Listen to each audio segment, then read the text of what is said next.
आज वैशाख शुक्ल षष्ठी शके 1937 सादर करत आहोत ठाणे वार्ता। ठळक घडामोडी। ठाणे महापालिका आयुक्त दीर्घकालीन रजेवर। दूध विक्री बहिष्कार आंदोलनादरम्यान पर्यायी दुधात भेसळ होणार नाही याची दक्षता घेण्याची धर्मराज्य पक्षाची मागणी आणि संस्कृती आर्ट्स फेस्टिवलचा मोठ्या जल्लोषात महापौरांच्या हस्ते शुभारंभ। या आणि इतर घडामोडी विस्तृतपणे पण काही क्षणातच। ठाणे वार्ता पहा श्रीस्थानक वाहिनीवर। आता सकाळी 9:15 पासून रात्री 9:15 पर्यंत ठाणे वार्ता, ठाण्यातील पहिलं दृकश्राव्य माध्यम। श्रीस्थानक वाहिनी ठाण्याची स्वतःची वाहिनी। ठाण्यातील घडामोडी, कार्यक्रम, वादविवाद, अगदी गाणी, नाटक याचा आनंद घर बसल्या पहा श्रीस्थानक वाहिनी। आपल्या ठाण्याचं हक्काचं व्यासपीठ श्रीस्थानक वाहिनी। ठाणे वार्ता आता संकेतस्थळावर देखील ठाणेवार्ता.com वर क्लिक करा आणि ठाण्याच्या घडामोडी जाणून घ्या। ठाण्यातील पहिलं ऑनलाईन माध्यम ठाणेवार्ता.com। नमस्कार मंडळी, दर रविवारी पाहायला विसरू नका। नमस्कार मंडळी, आपल्या प्रश्नांचं थेट उत्तर। ठाणे वार्ता पहा श्रीस्थानक वाहिनीवर। आता सकाळी 9:15 पासून रात्री 9:15 पर्यंत ठाणे वार्ता, ठाण्यातील पहिलं दृकश्राव्य माध्यम। ठाणे महापालिका आयुक्त दीर्घकालीन रजेवर गेले आहेत। ठाणे महापालिका आयुक्त पदाचा कार्यभार स्वीकारल्यानंतर ठाणे महापालिकेची आर्थिक स्थिती सुधारण्यावर भर देण्यास प्राधान्य देणार असल्याचं सूतोवाच संजीव जयस्वाल यांनी केलं होतं। पण गेले काही दिवस सर्वसाधारण सभेमध्ये होणाऱ्या गोंधळावर पालिका आयुक्त नाराज असल्याचं दिसत आहे। सर्वसाधारण सभेमध्ये विकासाच्या मुद्द्यांवरील चर्चेपेक्षा शहकाटशहाचंच राजकारण जास्त होताना दिसतंय। नागरी सुविधांना प्राधान्य, परिवहन सेवेला आर्थिक गर्तेतून बाहेर काढणं अशा महत्त्वाच्या गोष्टींकडे दुर्लक्ष होतंय। शासनानंही बाहेरून कर्ज घेण्याआधी पालिकेची पत तपासून घेण्याचा सल्ला दिलाय। पालिका आयुक्तांनी पालिकेची आर्थिक स्थिती सुधारण्यासाठी सुरुवातीस वसुलीवर जोर दिला, त्यानंतर महसूल वाढवण्यासाठी प्रयत्न सुरू केले।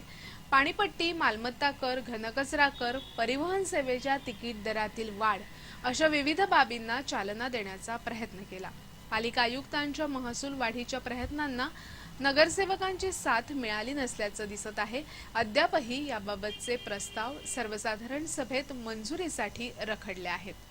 गोंधळामुळे अनेकदा सभा तहकूब करण्याचे प्रकार घडले आहेत। शहरामध्ये मूलभूत सोयीसुविधा वाढवण्यापेक्षा सभागृहात एकमेकांची उणीधुणी काढण्यामुळे विकास रखडला आहे। एकूणच या प्रकारामुळे पालिका आयुक्त नाराज असल्याचं सांगितलं जातं। त्यामुळे पालिका आयुक्त संजीव जयस्वाल दीर्घ रजेवर गेले असल्याची चर्चा आहे। ठाण्यात 3 दिवस चालणाऱ्या बहुचर्चित संस्कृती आर्ट्स फेस्टिवलचा आज शानदार शुभारंभ झाला। महापौर संजय मोरे यांच्या हस्ते या संस्कृती आर्ट्स फेस्टिवलचा ढोल ताशांच्या गजरात वाजत गाजत शुभारंभ करण्यात आला। आजपासून 26 एप्रिल पर्यंत संस्कृती आर्ट्स फेस्टिवलचं आयोजन करण्यात आलं असून या फेस्टिवलमध्ये संगीत, नृत्य आणि कला यांचा आविष्कार ठाणेकरांना पाहायला मिळणार आहे। या महोत्सवामध्ये 200 स्टॉल्स असून विविध कलांसाठी 6 व्यासपीठ उभारण्यात आली आहेत। या व्यासपीठांवर विविध प्रकारचे 100 कला प्रकार, 600 कलाकार सादर करणार आहेत। या फेस्टिवलमध्ये विंटेज कार प्रदर्शित करण्यात आल्या आहेत। गायक शंकर महादेवन, ग्रॅमी विजेते डॉक्टर विश्वमोहन भट, भजन सम्राट अनूप जलोटा, राहुल देशपांडे असे दिग्गज कलाकार तसंच लोकप्रिय इंडियन ओशन ब्रँड आणि अनेक राष्ट्रीय आंतरराष्ट्रीय कलाकारांबरोबरच स्थानिक कलाकारही आपली कला सादर करणार आहेत। सांस्कृतिक आणि आदिवासी कार्निवल हे या महोत्सवाचं एक वैशिष्ट्य असून यंदा प्रथमच कानसेनांबरोबरच विविध जाती धर्मातील खाद्यपदार्थ सादर केले जात असून खव्य यांना ती एक मेजवानीच ठरली आहे। दूध विक्री बहिष्कार आंदोलनादरम्यान दुधात भेसळ होणार नाही याची काळजी घ्यावी अशी मागणी धर्मराज्य पक्षानं जिल्हाधिकाऱ्यांकडे एका निवेदनाद्वारे केली आहे। ठाण्यामध्ये दूध विक्रेत्यांनी 5 कंपन्यांच्या दूध विक्रीवर बहिष्कार टाकलाय। कमाल किरकोळ किमतीच्या 10% कमिशन मिळावं अशी दूध विक्रेत्यांची मागणी आहे। दूध विक्रेत्यांनी बहिष्कार टाकताना ग्राहकांची गैरसोय होऊ नये याची काळजी घेतली असली तरी पर्यायी दुधामध्ये मोठ्या प्रमाणावर भेसळ होण्याची दाट शक्यता आहे आणि त्याचा परिणाम दूध पिणाऱ्या लहान बालकांच्या आरोग्यावर होण्याचा धोका संभवतो। त्यामुळे पर्यायी दुधाची विक्री करताना त्यामध्ये भेसळ होणार नाही याची काळजी घ्यावी अशी मागणी धर्मराज्य पक्षाचे ठाणे जिल्हा समन्वयक राजेश गडकर यांनी जिल्हाधिकाऱ्यांना दिलेल्या निवेदनात केली आहे। ठाणे वार्ता पहा श्रीस्थानक वाहिनीवर आता सकाळी 9:15 पासून रात्री 9:15 पर्यंत ठाणे वार्ता, ठाण्यातील पहिलं दृकश्राव्य माध्यम।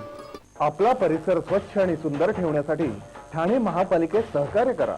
ओला सुका कचरा वेगवेगळा जमा करा आणि रोगराईपासून मुक्तता मिळवा। ठाणे वार्ता आता संकेतस्थळावर देखील ठाणेवार्ता.com वर क्लिक करा आणि ठाण्याच्या घडामोडी जाणून घ्या। ठाण्यातील पहिलं ऑनलाईन माध्यम ठाणेवार्ता.com। डॉक्टर आणि रुग्णांचं पिढ्यानपिढ्यांचं जिव्हाळ्याचं नातं म्हणजेच डॉक्टर बेडेकर हॉस्पिटल आता अत्याधुनिक सोयी सुविधा आणि तंत्रज्ञान युक्त वंध्यत्व निवारण केंद्रात IVF आणि टेस्ट ट्यूब बेबीची ही सुविधा। Doctor Bedekar hospital, Maharshi Karvepath, Thane. 65 वर्षांची निरंतर सेवा।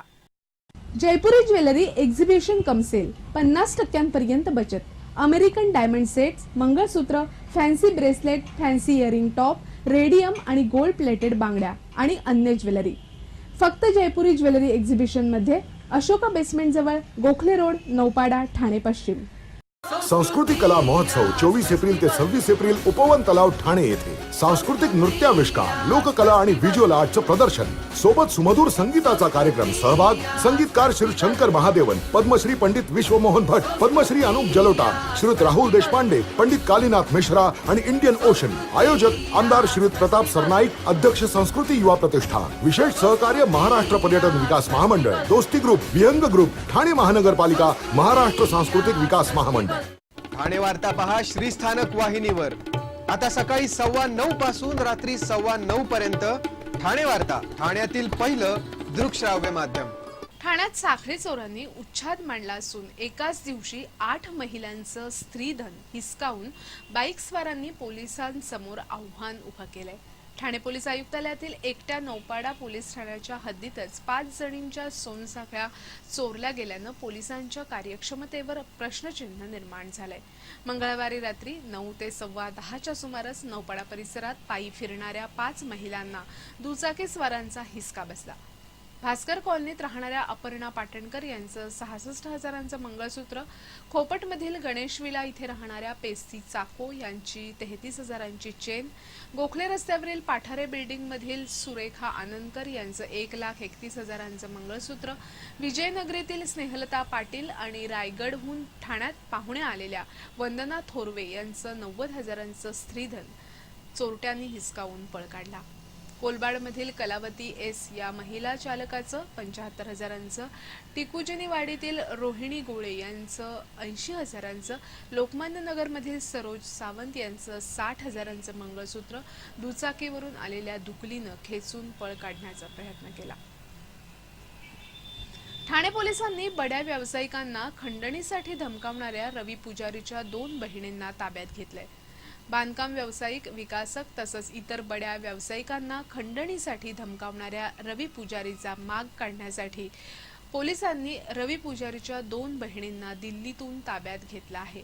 खंडणीच्या वाढत्या धमक्या गांभीर्यानं घेत रवी पुजारीचा माग काढण्यासाठी या बहिणींना ताब्यात घेण्यात आल्याचं सांगितलं जातं। ठाण्यातील अनेकांना खंडणीसाठी धमकी देणाऱ्या रवी पुजारीचा ठाव ठिकाणाच पोलिसांना लागलेला नाही। त्याच्या वाढत्या कारवायांमुळे ठाणे खंडणी विरोधी पथकानं पुजारीच्या नैना पुजारी आणि जयलक्ष्मी सॅलियन या 2 सख्या बहिणींना दिल्लीतून चौकशीसाठी ठाण्यात आणलं। काल दिवसभर त्यांची चौकशी करण्यात आली। ठाण्याप्रमाणे मुंबई पोलीसही रवी पुजारीचा शोध घेत आहेत। विस्कळीत ऋतुचक्रामुळे भविष्यात मलेरियामध्ये वाढ होण्याची भीती जागतिक आरोग्य संघटनेनं व्यक्त केली आहे। उद्या जागतिक मलेरिया दिन असून या निमित्तानं जागतिक आरोग्य संघटनेनं ही भीती व्यक्त केली आहे.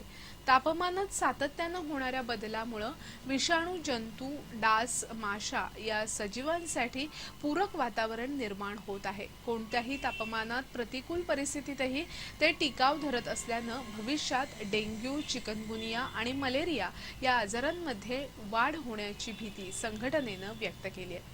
जागतिक आरोग्य संघटनेनं सुरू केलेल्या स्मॉल बाईट बिग थ्रेट या मोहिमेला प्रतिसाद देत अनेक महापालिकांनी फाईट द बाईट ही मोहीम सुरू केली आहे. ठाणे शहरात 2014 मध्ये 995 मलेरियाचे रुग्ण आढळले होते. हाच आकडा 2010 मध्ये 6802 होता. याचा अर्थ खाजगी आणि शासकीय पातळीवर मलेरिया हटाव मोहिमेला यश आलं आहे. अवकाळी पाऊस आणि तापमानातील बदलामुळे पूर्वी डासांची वाढ होण्यासाठी जो 1 महिन्याचा कालावधी लागत होता तो आता 3 आठवड्यावर आल्यानं डासांची निर्मिती वाढल्याचं दिसत आहे.